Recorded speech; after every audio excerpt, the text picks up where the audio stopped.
келесі слайд.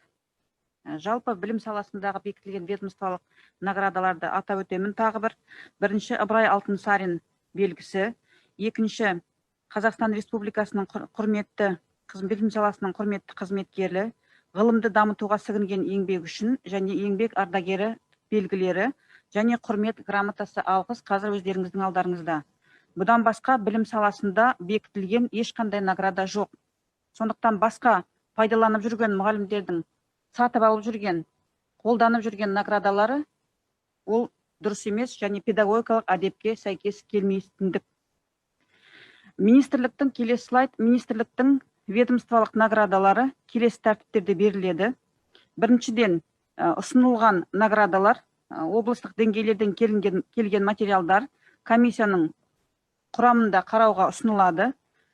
Комиссия оның ішінде шешім қабылдап, мұғалімдерді осы наградалармен тиісті жағдайларда тиісті наградаларға ұсынады. Әр наградталған мұғалімге ведомстволық наградамен бірге оның куәлігі тапсырылады. Сонымен қатар, келесі слайд, 2020 жылдан бастап педагог мәртебесі заңының аясында жергілікті атқарушы органдардың белгілері бекітілді. Қазіргі күні барлық облыстарда, өңірлерде осы наградаларды бекіту жұмыстары 20 жыл жүргізілді. Ол наградалар облыстың деңгейінде білім саласына сіңірген еңбектеріне байланысты әртүрлі марапаттар. Оларда бүгінгі күні педагог мәртебесі заңының аясында мұғалімдердің еңбегін атайтын наградалар болып есептеледі. Келесі слайд. Бүгінгі күні жаңа Асхат Қанатович айтқандай, мұғалімдердің арасында, жалпы қоғамның арасында келеңсіздік тудырып отырған жағдайлар өте көп. Және бұл күрделеніп ары қарай өсу жағдайына келтіріп отыр.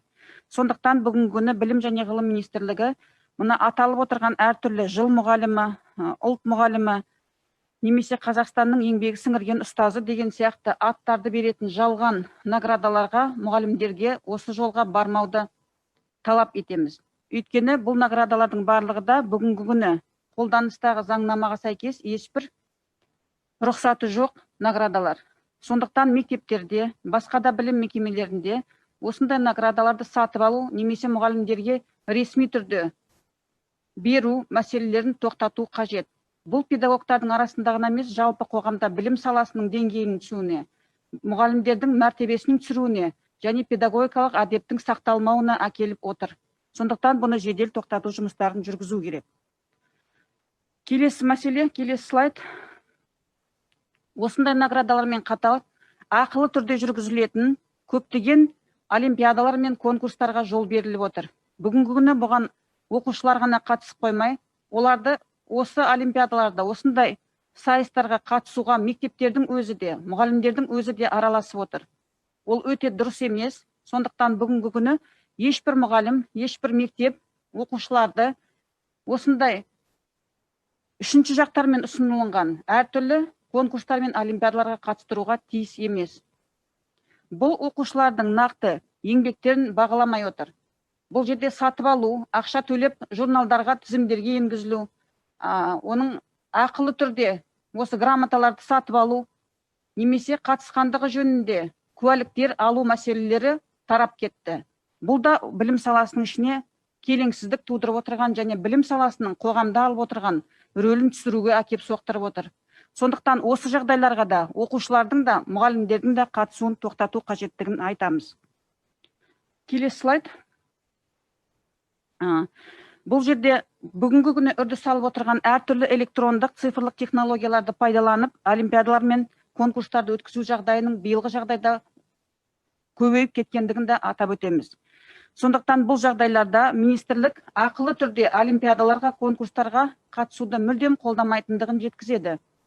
Барлық өткізілетін білім саласындағы сайыстар, интеллектуалдық сайыстар, түрлі шығармашылық сайыстар, спорттық сайыстар және басқа да сайыстардың барлығы да министрліктің бұйрығының негізінде ресми түрде жүргізіледі. Білім және ғылым министрлігі осындай аталған олимпиада мен конкурстарға мұғалімдерді да, оқушыларды да қатыстырмауды және ресми түрде осы жетістіктерді қабылдамауды тапсырады.